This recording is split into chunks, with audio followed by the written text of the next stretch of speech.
Di video kali ini kita akan membahas tentang fenomena transportasi yang dapat kita temui dalam kehidupan sehari-hari, yaitu persaingan antara taksi online dan taksi pangkalan. Dua moda transportasi mempunyai kelebihan dan kekurangannya masing-masing. Yuk ikutin terus.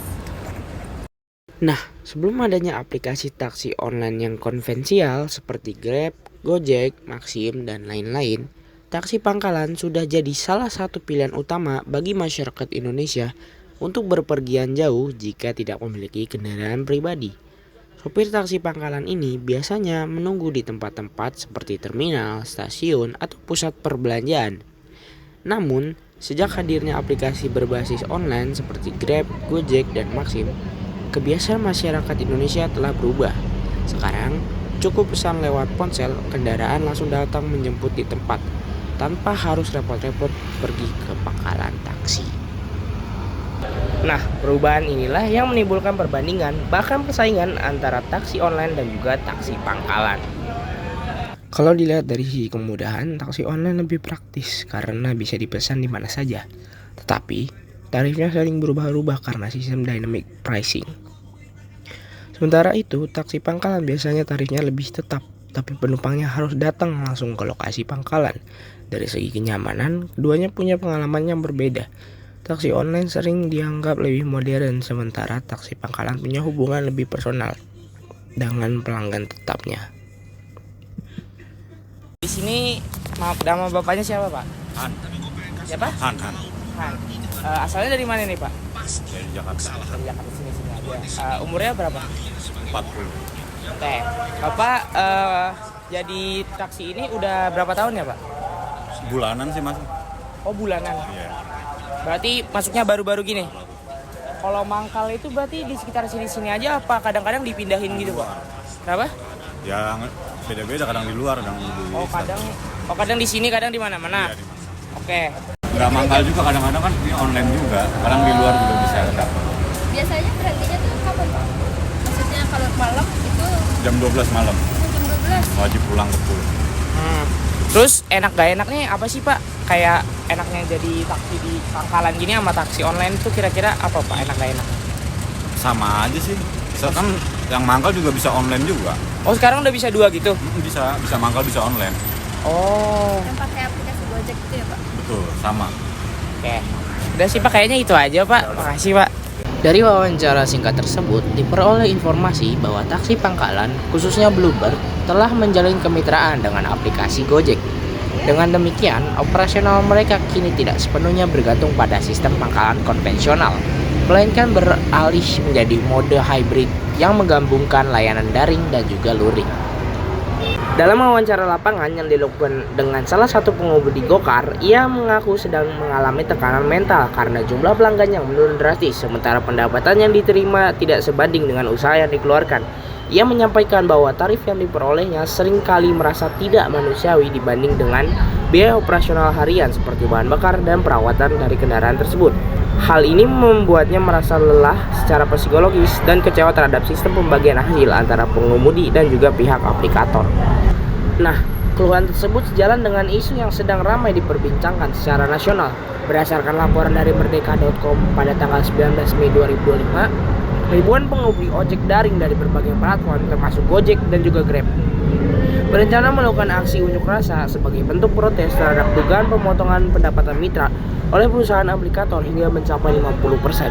Menanggapi hal ini, Menteri Perhubungan Budi Purwagandi memanggil pihak aplikator untuk memberikan klarifikasi terkait mekanisme pembagian hasil perjalanan sesuai dengan keputusan Menteri Perhubungan nomor KP 1001 tahun 2022. Pihak Gojek melalui Presiden Unit Business on Demand Service, Catherine Hidra Sucahyo, menegaskan bahwa pembagian hasil perjalanan masih sesuai dengan regulasi, yakni 80% untuk pengemudi dan 20% untuk aplikator. Ia menambahkan bahwa potongan yang dirasakan lebih besar oleh mitra sebenarnya berasal dari biaya jasa aplikasi yang dibebankan kepada konsumen, bukan dari pendapatan pengemudi. Sementara itu, pihak Grab melalui Direktur Mobility and Logistik Tias Widyastuti juga memastikan bahwa perusahaan tidak pernah menarik komisi lebih dari 20% dari tarif dasar perjalanan. Kalau kita lihat, taksi online menawarkan kecepatan, kemudahan, dan juga tarif yang lebih transparan. Taksi Pangkalan juga punya peran penting, terutama di lokasi-lokasi yang sulit dijangkau oleh aplikasi-aplikasi tertentu, atau bagaimana penumpang yang lebih suka cara yang lebih konvensional. Artinya, kedua mode transportasi ini sebenarnya bisa saling melengkapi. Tantangannya adalah bagaimana mereka bisa beradaptasi dengan kebutuhan masyarakat, serta bagaimana regulasi bisa adil untuk kedua belah pihak. Jadi, pada intinya, taksi online dan taksi pangkalan mempunyai kelebihan dan kekurangannya masing-masing. Pada akhirnya, semua tergantung di tangan penumpang.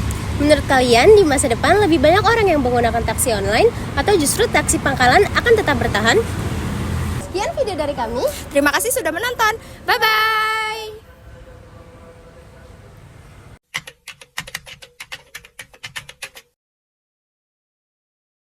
Bagaimana dengan di Surabaya, Jawa Timur, Farah?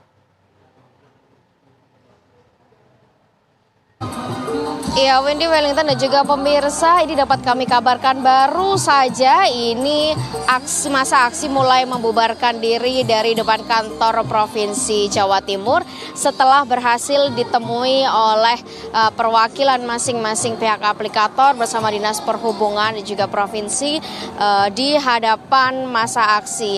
Tadi memang sempat mengalami masa-masa yang cukup tegang begitu karena sebelumnya informasinya, Winnie dan juga pemirsa, ini para pihak yang melakukan audiensi di dalam kantor pemerintah Provinsi Jawa Timur ini sempat menjanjikan begitu ya akan keluar menemui masa aksi dengan hasilnya pada pukul 15.00 waktu Indonesia Barat. Namun setelah ditunggu cukup lama hingga pukul 4 sore, artinya selama 1 jam berlalu, ini masa aksi ini mulai menanyakan bagaimana hasil dari audiensi yang dilakukan di dalam. Masa aksi ini juga sempat menuntut Ibu Gubernur Jawa Timur untuk bisa keluar menemui masa aksi. Namun setelah melakukan orasi dan serangkaian diskusi begitu ya di dalam kantor pemerintah Provinsi Jawa Timur, akhirnya masing-masing pihak dari berbagai aplikator termasuk juga Dinas Perhubungan Jawa Timur ini kemudian menemui masa aksi dan menyampaikan sejumlah hal yang yang sempat kami dengar ini pemirsa, ada beberapa tuntutan yang disampaikan oleh masa aksi. Ini beberapa diantaranya adalah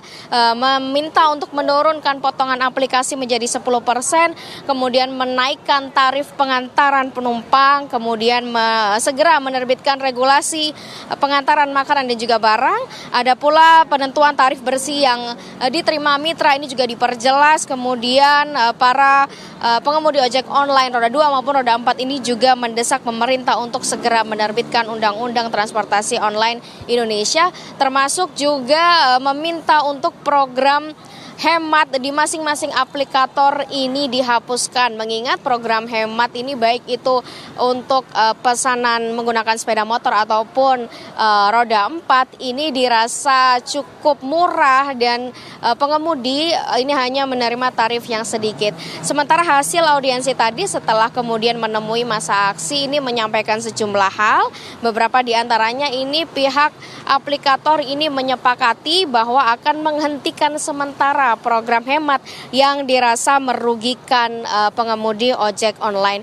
Tak hanya itu, aplikator lain juga akan atau bersedia menghentikan secara sementara dan akan mengkaji ulang berkaitan dengan tarif angkutan sewa khusus, termasuk juga berkaitan dengan pengawasan jasa sepeda motor aplikasi di wilayah Jawa Timur. Namun tadi juga sempat disampaikan bahwa masing-masing pihak aplikator ini sebenarnya juga masih menunggu bagaimana hasil audiensi pusat atau keputusan yang dilakukan oleh pihak aplikator di pusat, tepatnya ini di Jakarta, sehingga di setiap provinsi ini kemudian akan mengikuti peraturan atau keputusan yang dihasilkan dari pusat. Selain itu pemirsa, usai menyampaikan atau usai menandatangani hasil audiensi tadi sempat ada MOU begitu ya pemirsa, ini kemudian para masa aksi ini tidak begitu saja merasa lega, mereka mengungkapkan ini akan memantau selama 7 hari ke depan.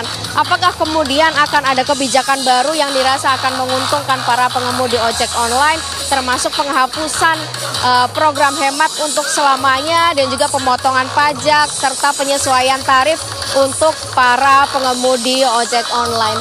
Dan ini masa aksi saat ini dari kantor Provinsi Jawa Timur ini juga sudah mulai membubarkan diri dan terlihat sejumlah kendaraan ini sudah lewat. Artinya pemirsa ini jalan sudah mulai dibuka dan bisa digunakan lagi oleh pengemudi jalan.